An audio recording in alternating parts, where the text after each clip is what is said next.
Madison, you won't believe this. There are unfamiliar men and women living in your supposedly vacant house. Please call the police immediately and come to the property right now. Hearing the trembling voice of my lawyer, Michael Turner, echoing in my ear, I instinctively slammed on the brakes. The tires screeched, violently kicking up gravel along the steep mountain road in North Carolina. My heart pounded fiercely in my ears, and I felt my fingers gripping the steering wheel turn white with tension. The property in question was a beautiful A-frame house standing deep in the mountains near Asheville. I had inherited it from my beloved grandmother, Eleanor. For a final inspection before putting it up for sale, I had sent my trusted lawyer, Michael, ahead of me. But what came back was a report so far removed from reality that it was almost absurd. Illegal occupation. Strangers are living there? What do you mean, Michael? The house should have been locked. The locks have been replaced with a new deadbolt. When I tried to open the door with the spare key, an unfamiliar man came out and yelled at me, saying, "Don't come in here without permission. This is trespassing." They were drinking wine on the living room sofa, watching television, and completely treating the place as their own home. This is not a normal situation at all. Fear and confusion were unmistakably present in Michael's voice. With trembling hands, I ended the call and immediately dialed 911. "This is an emergency. There are suspicious individuals illegally occupying my property on the outskirts of Asheville. Please dispatch officers immediately. I am heading to the scene right now. Time is critical." While explaining the situation to the operator, I pressed the accelerator all the way to the floor. The moment I arrived and opened the door, an unbelievable scene jumped into view. There stood my lawyer, Michael, clutching documents with a confused expression, two police officers crossing their arms and blocking the way with an intimidating presence, and unbelievably, my younger sister Jasmine and her husband Ryan standing there as if they were the rightful owners of the house. The instant Jasmine saw my face, instead of apologizing, she deliberately let out an exaggerated sigh. "Seriously, calling the police over something like this is way too much, don't you think? We were finally relaxing together as a couple, and you completely ruined the mood. Can't you respect your own sister's privacy?" Jasmine spoke irritably as she casually swirled the crystal glass in her hand. It was an antique piece, one of only a few sets in the world that my grandfather had given to my grandmother. "You're the one being ridiculous, Jasmine. What on earth are you thinking?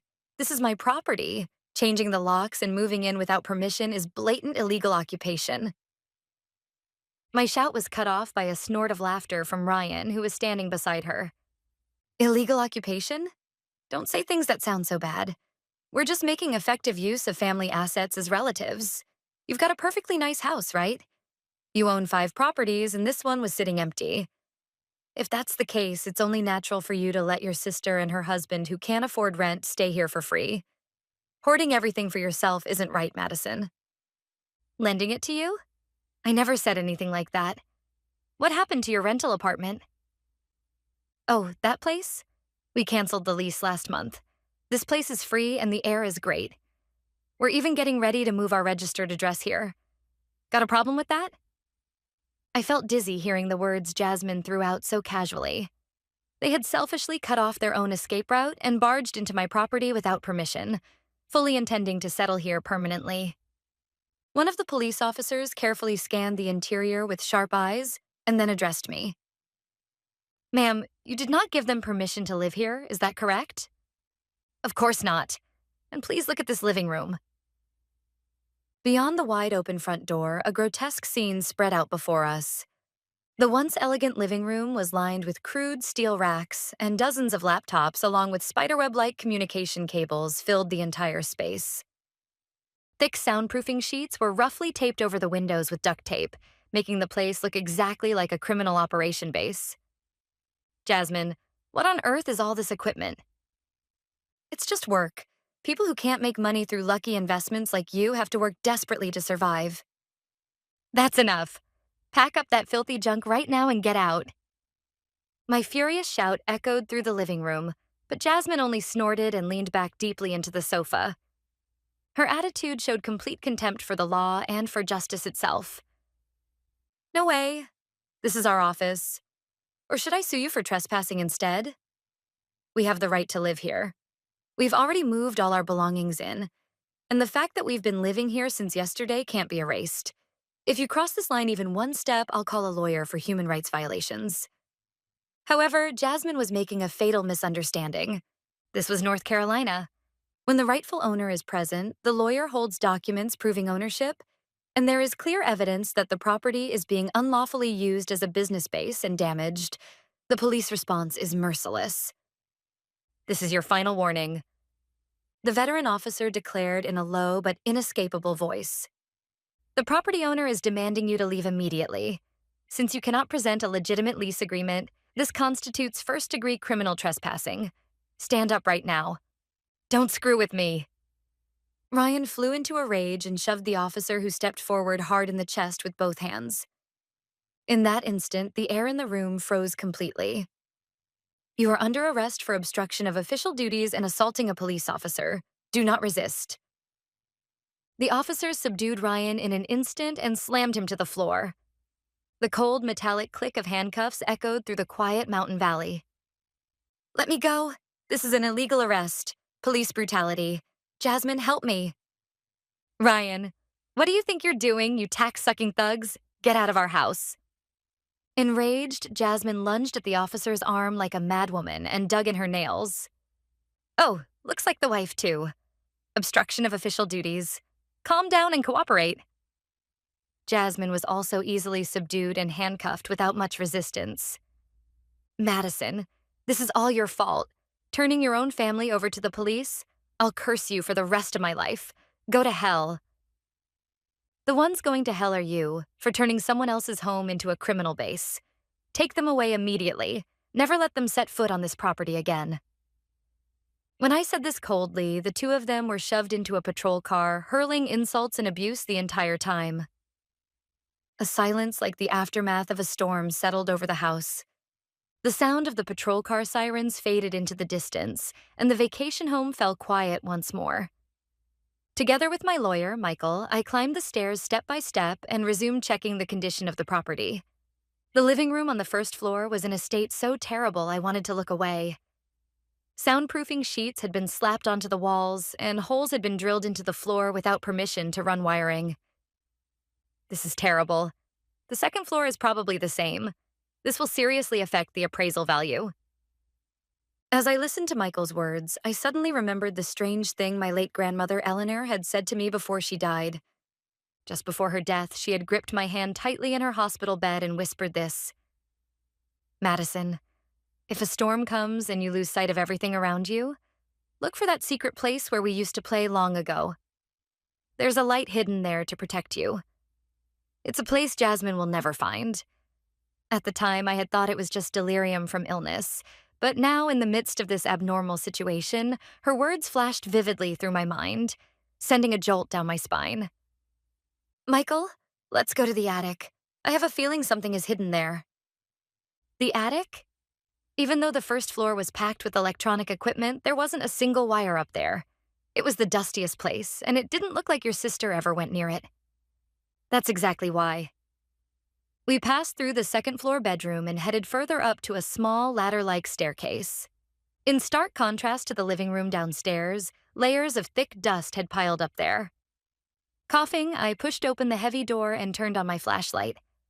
An old blanket, a broken wooden rocking horse, and in the corner of the room, a section of drywall that was unnaturally newer and a different color.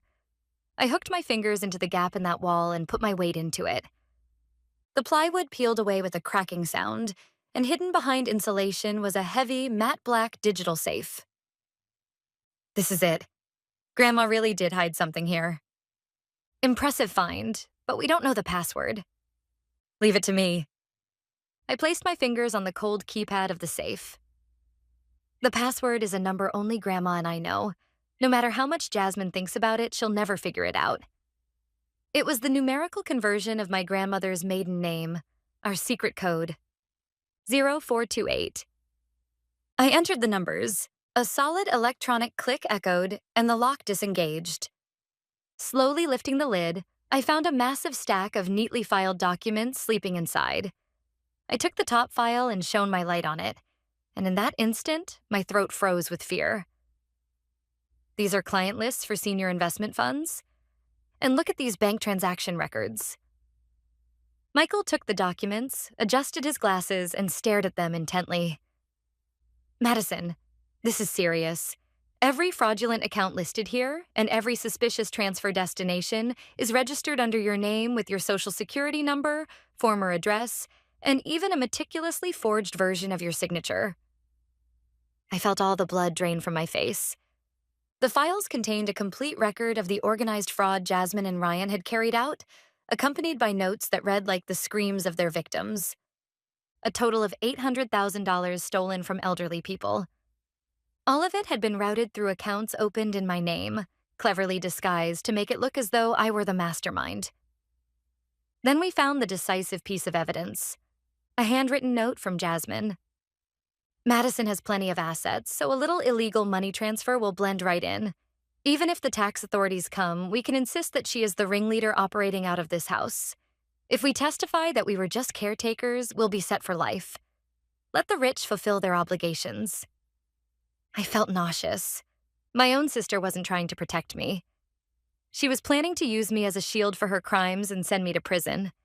And at the very bottom of the stack of documents, there was my grandmother's real will. To my beloved Madison, I realized that Jasmine and the others had stolen my client lists and were planning something terrible using your name. I gathered the evidence in this safe, but my time is nearly over. I will leave not a single cent to Jasmine. I entrust all my assets to you. Please reveal the truth. Never forgive the monsters who wear the skin of family. Until the very moment of her death, my grandmother had been gathering evidence in this dusty attic to protect me. Thank you, Grandma. Michael, before we contact the federal investigators, there's one thing I want you to help me with. We're going to plan how to completely erase them from society. The next morning, I was sitting across from an old friend, Daniel Morales, a special investigator with the IRS, at a quiet cafe in downtown Asheville.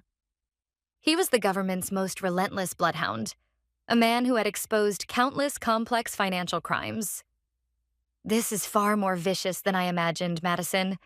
Exploitation of the elderly, organized wire fraud, and aggravated identity theft against you.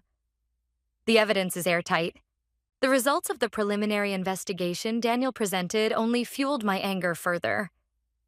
They hid the money stolen from the victims in accounts under your name, then went on a spending spree using cards issued in your name. A luxury cruise to the Bahamas, Hermes bags, the latest Tesla. All of it is recorded as purchases made by Madison Burke. Your credit score has completely collapsed, and you're now flagged as a suspect in financial crimes. If this continues, all of your assets could be frozen. The blood drained from my face. My own sister had turned me into a greedy con artist on paper, while she and her husband enjoyed a royal lifestyle funded by the stolen savings of their victims. While grandmothers were crying over the loss of their grandchildren's college funds, they were living it up, using my name to indulge in life. Daniel, tell me how to finish them completely. I want them to taste a level of despair so deep that they can't make a single excuse. Daniel flashed a fearless grin and placed a compact, high-performance voice recorder on the table. As long as one party consents, recording is legal. Let's lure them back to that house one more time. We'll lie and say we found a second hidden trust fund your grandmother left behind. If you tell them that signatures are required to receive it, those two shallow fools will bite for sure. I nodded deeply at Daniel's plan. I would guide the confession carefully, adapting to the situation on the ground. Understood. Let's set the perfect stage. One that makes them so eager to brag about their own cleverness that they won't be able to stop talking. This was not a negotiation. It was an execution ritual designed to make them issue their own one-way tickets to federal prison, straight from their own mouths. With trembling fingers, I sent a message to Jasmine, who had just been released on bail. I'm sorry I got emotional yesterday. After checking with my lawyer, we found another hidden account Grandma left behind. It's a significant amount. You have a right to receive part of it too, so let's talk again tomorrow at the house. I've invited Mom as well. The next afternoon, the air around the Asheville vacation home was cold and eerily still. I spread out the convincing fake trust documents that Daniel and Michael had prepared on the living room table and quietly waited for the moment to arrive. Soon, the crude roar of an engine crunching gravel echoed outside, and a rental car pulled up. Jasmine and Ryan stepped out, completely different from when they had been arrested just days earlier, wearing designer sunglasses and walking into the house with the swagger of victors. Madison, it looks like you finally understand. Turning your own family over to the police? You were clearly out of your mind. But a hidden account Grandma left behind? That changes everything. If you'd said that from the start, Ryan wouldn't have gotten so angry. Jasmine declared that triumphantly the moment she entered the living room. Behind her, our mother followed, her expression strangely buoyant. Sit down, we'll talk after that. Suppressing my emotions, I pointed to the fake documents. To receive this fund, you have to clear an IRS investigation. Because you used my name without permission, there are now suspicions of money laundering. If things stay like this, not only this inheritance, but all of my assets could be seized. Jasmine's face turned deathly pale in an instant. Seized? The money we're finally about to get? I won't allow that. Exactly. That's why I'll file a false amended return, claiming it was a business I had been managing under the table. That way, the money can be processed as legitimate income. To avoid seizure, I need every detail. When the money was moved, from whom, how, and how much. I need everything so the paperwork is perfect. Our mother leaned forward as well, drawn in by the promise of an inheritance. That's right, Jasmine. Madison is saying she'll take the fall, so tell her everything. This is the surest way for all of us to end up happy. By then, Jasmine had completely forgotten how to doubt. Blinded by the enormous inheritance dangling right in front of her like a carrot, she had lost all caution. Fine, I'll be honest. We actually started opening accounts in your name 2 years ago. Jasmine began speaking enthusiastically. The hidden recording device had begun capturing every word of her downfall without fail. Old people are shockingly defenseless once they trust someone. Jasmine spoke in the tone of a successful entrepreneur. Inside my pocket, the voice recorder continued to pick up every ugly word she uttered without missing a single one. The method was simple. From Grandma's old client list, we filtered out wealthy people who lived alone and whose judgment had dulled. Then we contacted them under a very convincing name, Madison Burke Real Estate Investment Advisory. Your name is well known in the industry, and more importantly, it's clean, so no one ever questioned it. Ryan proudly added from the side. The drop accounts we opened using your social security number turned out to be the perfect laundering machine. The money wired in by the victims went through there first, then was sent off to overseas Bitcoin accounts. Even if the police caught a cent, the account holder was you.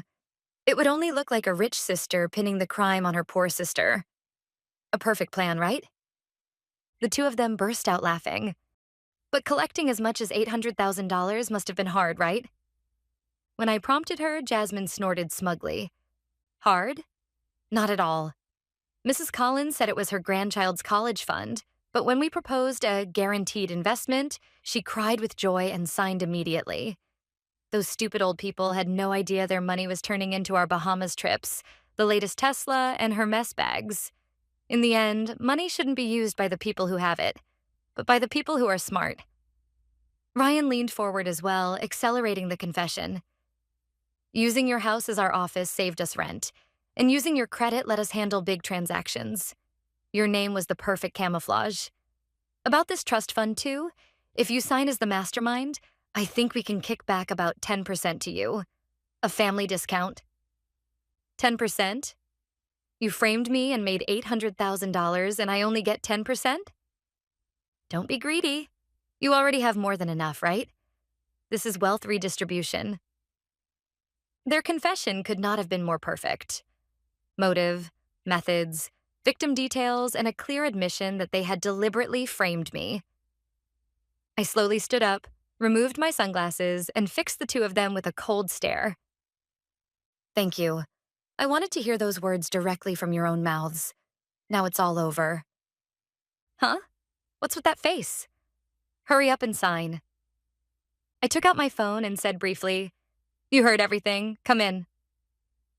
The moment my short signal echoed through the living room, the front door of the vacation house was kicked in with a thunderous crash. FBI, nobody move. Hands up. Amid furious shouts, several men and women in tactical vests stormed inside. On their backs were large letters reading FBI and IRSCI.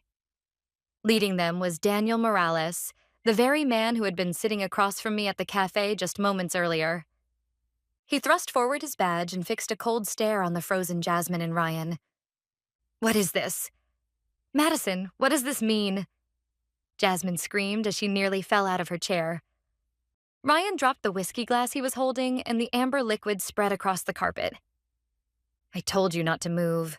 Every word of your confession has been recorded in real time under federal investigation." Daniel spoke calmly and pointed to the small receiver placed on the table. What had been hidden against my chest was not just a recorder, but a live transmitter sending audio directly to the patrol cars where the agents were waiting. "No way. You were recording us?" "That's dirty. Trapping your own family like this, how low can you go?" Jasmine's face flushed bright red as she lunged at me, but a female agent instantly twisted her arm behind her back and slammed her face onto the table.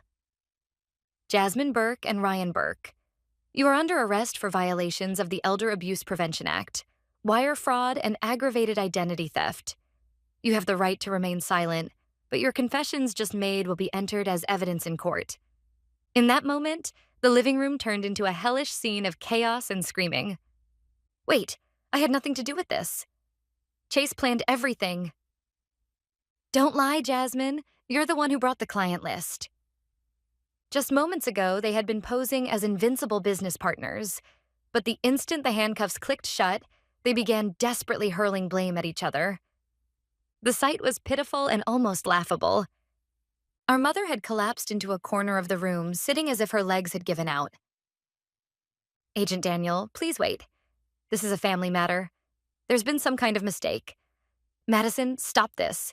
You'll stain the Burke family name." I returned my mother's trembling plea with a cold stare.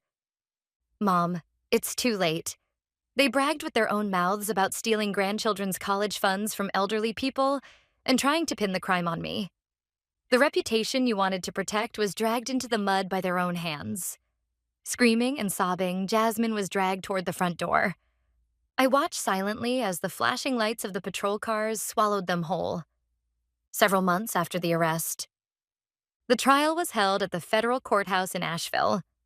Jasmine and Ryan, sitting in the defendant's seats, bore not a trace of their former arrogance. Their skin was roughened by detention, and they were dressed in cheap, ill-fitting courtroom suits.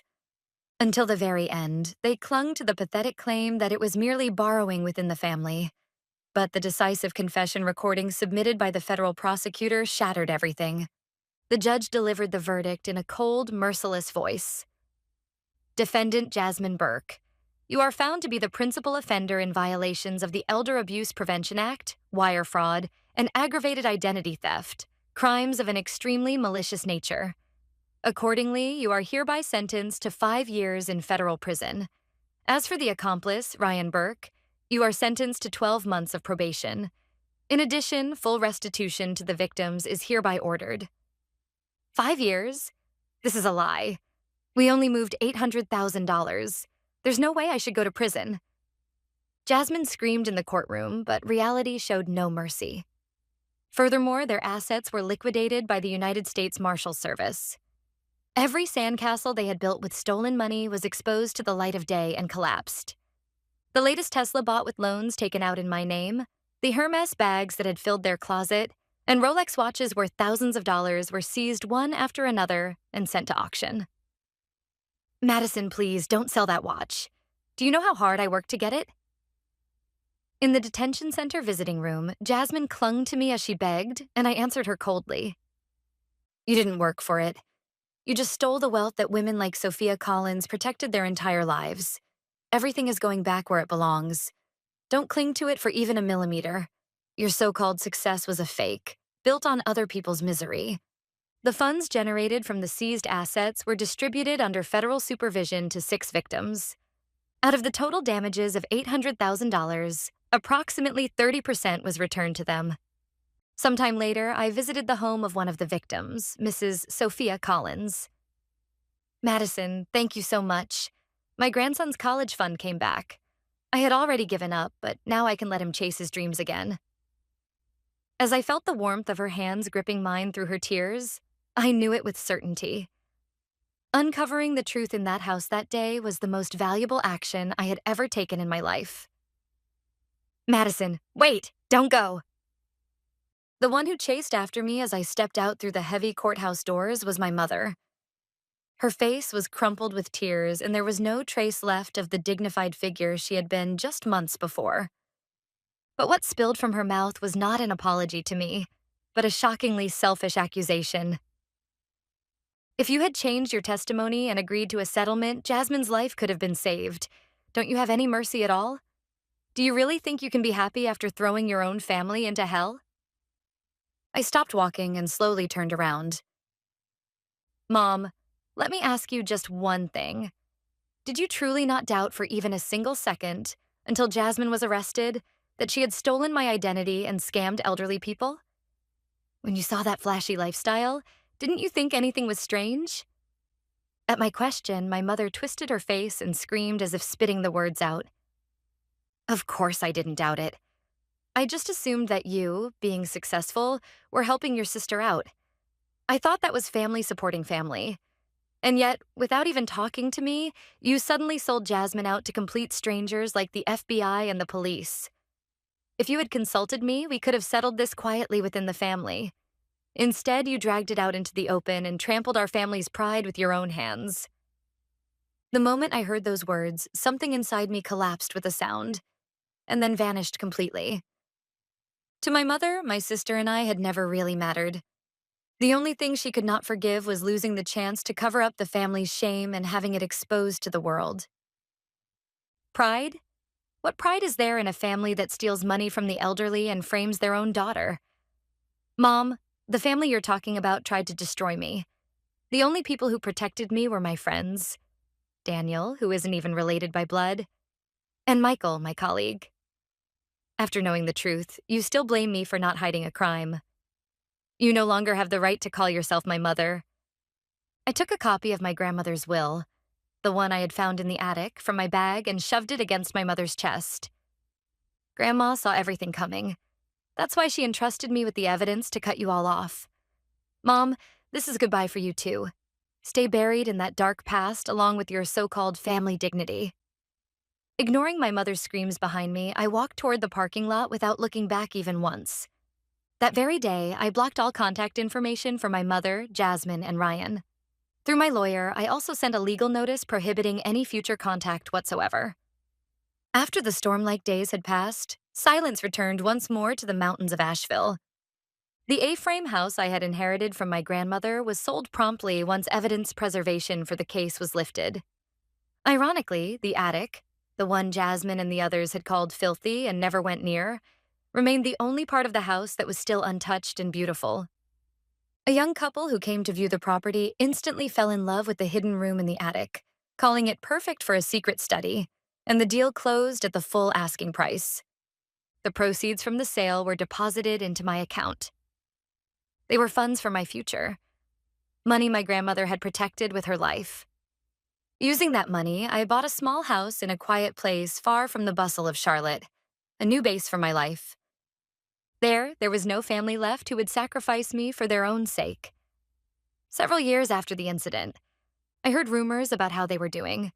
Jasmine is currently inside the gray walls of a federal prison. The woman who once clutched her mess bags and drank fine wine is nowhere to be found anymore. Now she spends her days in a sterile orange jumpsuit, eating meals from a cold plastic tray. Inside prison, a former elite con artist title means absolutely nothing, and she now spends her days scrubbing floors while trembling in fear of inmates far stronger than she is. Her husband Ryan's fate is even more miserable. Placed on probation, his criminal record has prevented him from finding any decent work, and he now drifts from one day labor construction site to another at the very bottom of society. He never had any real loyalty to Jasmine to begin with, and the moment her incarceration was decided, he coldly turned on her and filed for divorce.